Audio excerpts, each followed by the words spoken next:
Hey everyone, Andy Raffel from eTeknix.com, and it seems like lately we've been looking at a lot of systems, but for a very good reason. We've got a lot of things coming up in terms of Black Friday and Christmas. So I guess it's the perfect time for you to be kind of looking at if a system, at least a pre-built one, is the right choice for you.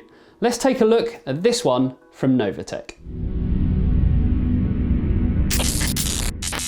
So as I mentioned, we've been kind of inundated with systems as of late. We've had some from CyberPower. We've already actually looked at one from Novatech. If you remember, we looked at the Rain Paladin Mark II.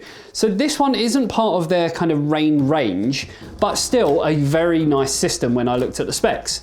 So essentially this one is called the Elite Sentinel, which is quite a cool name, I guess, in the grand scheme of things. And pricing wise, you're going to be looking at £1,549.99. Sorry if you're in America, Novatech don't actually, as far as I know, they don't ship or anything to America. They are a UK based retailer. But we've got a pretty decent spec here, and a lot of the parts are actually, I guess, Gigabyte focused. But Gigabyte were actually the ones who reached out to us in regards to this system to sort of, you know, offer it up to us, but on behalf of Novatech.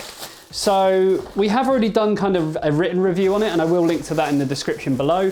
But I want to sort of, as always, I guess, talk through the various components, what I actually think of them, whether I'd choose that. And I guess the main thing, as always, with a pre-built system is looking at kind of how it compares if you were going to be building it yourself. So the first thing before I even get the system out is talking through kind of what you get included. So there's a little pouch here with various different cables. So lots of modular cables if you want to upgrade your system at a later date. You get your kettle lead. Yes, you get 2 kettle leads by the looks of it. Not quite sure why, but happy days. It's Aorus branded, so that tells us straight away that it's got the Aorus power supply in there. You also get another little box, Novatech branded. We've seen this before with the Paladin system. But inside here you get some RGB cables, some extra SATA cables, the front panel G connector, some instructions and various kind of screws and fixtures and fittings. So there's all the fixtures here for LGA 2011. So again, if you wanted to kind of upgrade your system at a later date, you kind of have everything ready to go straight away, which is quite nice. They haven't just kind of left you in the lurch. So one of the important things when buying a pre-built system is making sure that there's enough kind of packaging and that it arrives absolutely safely. I mean, there's quite a lot of kind of this stuff, the air pockets. It is very, very well protective in this, like a hat. So let's have a look at kind of what we get inside, at least in terms of protective material. You know, it's all well and good having all this protective material on the outside, but if everything on the inside gets munted by the courier. So case-wise, we've got the Outtakes DP501. Admittedly, it's not my kind of first choice, I guess, when it comes to it, but it does have tempered glass and it is RGB. So as we know, RGB makes everything better. Now inside, we've seen Novatech sort of use this style of transporting things in the past, and it seems to work. It did kind of perfectly fine with the Rain Paladin system, and it seems to be absolutely fine with this. And this kind of gives us the first glimpse of what's inside. So let's plug it in, see what it does. And straight away, as the name suggests, RGB, and then the fans kick in. Just wait for it to kind of do its usual power cycle. Obviously, this is the first time we're turning it on, but while it's doing that, I can talk about the specs. So this system is priced at £1,549. Now, I want to make it clear that comes without Windows, but I will link in the description below somewhere where you can basically pick up Windows, I guess, quite cheap.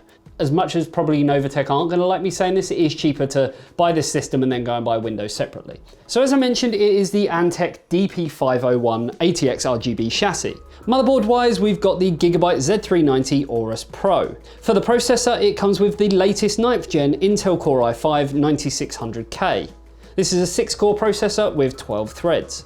Now memory, even though it has got 4 sticks, this is 16 gig 2x8 of the Gigabyte Aorus RGB DDR4 3200 MHz. 2 of the sticks are actually dummy sticks, but obviously do give you that nice RGB lighting. For storage, we've got a Gigabyte Aorus RGB M.2 NVMe SSD, which is only sadly 256 gig in size, but it does offer blistering fast speeds. For all your extra games and bits and bobs, there is a 2TB SATA hard drive inside as well. Now, having the hard drive of that size is all well and good, but having the latest RTX graphics card to make use of them is even better. So, of course, inside here is the Gigabyte Aorus RTX 2070 Super 8GB graphics card. And then to power everything, as we mentioned earlier, it comes with a Gigabyte Aorus P750 watt, 80 plus gold, fully modular power supply. To keep everything cool, it does come included with the Cooler Master Master Liquid ML240L RGB AIO CPU cooler. So obviously the cooler itself does have the RGB fans, and it does look like they've sort of taken out whatever fans were in here and just included some other sort of Cooler Master RGB fans. So we've got the one at the rear and then obviously the two at the front. Now, if we press the mode button, we do get kind of this strip down here and we can change the color of that. But it's kind of a little bit, I guess, frustrating and disappointing that while it does change the color of that, it doesn't change the color of anything else. Maybe it would have been nice to either have that wired into the software or all of the other components wired into the switch. But for me personally, it just adds a nice little extra added touch. I don't know why they've actually decided to go with an Outtakes case and then kind of kit it out with Cooler Master. Doesn't really make huge amounts of sense to me, but I'm sure there is kind of method in the madness. And as I mentioned, buying a system from Novatech, you can kind of spec it up to, I guess, how you want to. So you could quite happily sort of go through and maybe change the chassis, maybe change the fans, maybe change the cooler, the graphics card. Pretty much the world is your oyster. You can customize it to a certain degree. So let's look at kind of, I guess, the quality of the workmanship that Novatech have actually put into this, because while it's all well and good using the latest components from some of the biggest brands out there, it's all down to kind of how well it's been implemented. So straight away with the cable management, you will see that they've done a few things, I guess, slightly differently compared to what I've kind of seen before, and the main one comes down to the AIO. They've actually cable tied the tubes together, which is a little bit weird. I'd normally kind of just angle them down and kind of let them sit there, but I guess they wanted to kind of push it up and sort of have it, I guess, out of the way to really sort of put the focus on the RGB memory, which admittedly does look very, very nice. Other than that, cable management wise, they've used all of the kind of relevant cable grommets to their kind of full potential. So we do have all of our RGB and fan headers up here using sort of the grommet holes up there, 24 pin, probably could have been tucked in maybe a little bit more, but they have made use of the PCI Express kind of cut through down here as well, so that everything looks, I guess, neat and tidy. Other than that, there is a stray cable down here, but it is quite tight, so it's not really going to get in the way, and you're probably not even going to notice it by the time you've put the tempered glass window on there. The only other side of the cable management that we really need to look at is what they've done on the other side. Now, if it's anything to go by on the last Novatech system that we saw, they actually did a pretty decent job. Now, I'm going to be honest, looking at this side, I wasn't actually expecting it to really look that clean and tidy, but they've done an amazing job here. So we have all of our power supply cables nicely routed and cable tied together using zip ties, not tweezers, The Verge. And we also have all of our relevant cables for RGB, which are also stuck down with these kind of pads here as well, and everything is nice and neatly cable tied. Obviously the case is working to their advantage in the fact that it does have a lot of room here for extra cable management, and if you did decide to upgrade certain components at a later date, there's definitely a lot of room still left for you to, I guess, make use of. There's also this little bit coming up the back, which is perfect for routing your EPS cables up to the top of the motherboard. Overall, I'd say they've done a very, very good job. There is room for future expandability with room for some 2.5-inch SSDs. And the weird thing, I guess, is the fact that this chassis is actually very much geared towards having RGB fans and different RGB products on there. So it does have all these addressable headers on this little sort of daughter board. But because they are using the Cooler Master ones, which come with a proprietary connector, instead they're kind of making use, I guess, of the connectors up here as opposed to using this. Just something sort of worth keeping in mind, because, I don't know, a little bit weird in my opinion. So now that we've looked at everything basically around the system, it does look like Novatech have done a very, very good job in terms of the cable management. I guess I'm pleased but displeased with some of the components that they've decided to choose. With Aorus, yes, perfectly valid, but I do find it a bit weird that they've used the Outtakes chassis, which does have the ability to have RGB fans, RGB strips, RGB connectors, but they've not made use of any of it because they have used these Cooler Master fans instead. Now, when buying a system, the main thing that we want to look at is how much it's actually going to cost you to build it yourself. Now, looking at the price of this, $1,549.99 without Windows. If you want Windows included, you're going to be looking at about £90 extra. But as I mentioned earlier, check the description below and I'll tell you exactly where to go and get copies of Windows a lot cheaper, legitimate copies. I want to make that clear. Now, we went onto PC Part Picker and basically built up this whole system as a bare bones ourselves to see how much it would come out at. And it actually came out about £10 or £11 more expensive to build it yourself. Now, it's definitely worth noting that this essentially is cheaper it's built for you and it comes with a warranty. Now, speaking of warranties, you are going to get a 3-year warranty. So this includes a 3-year return to base warranty. Years 1 and 2 are for parts and labor, and year 3 is for labor only. I mean, that's pretty impressive considering some of these components are only actually going to come with a 1-year warranty direct from the manufacturer. So Novatech are kind of, I guess, giving you that extra peace of mind thrown in for a cheaper price than what it would actually cost you to build this yourself. Madness. Now, the only other thing that we need to look at to really see if this is a system worth going for is, of course, performance. So let's look at them glorious, glorious benchmarks.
So looking at the performance results, I mean, pretty much everything, I guess, fell within where we expected it to.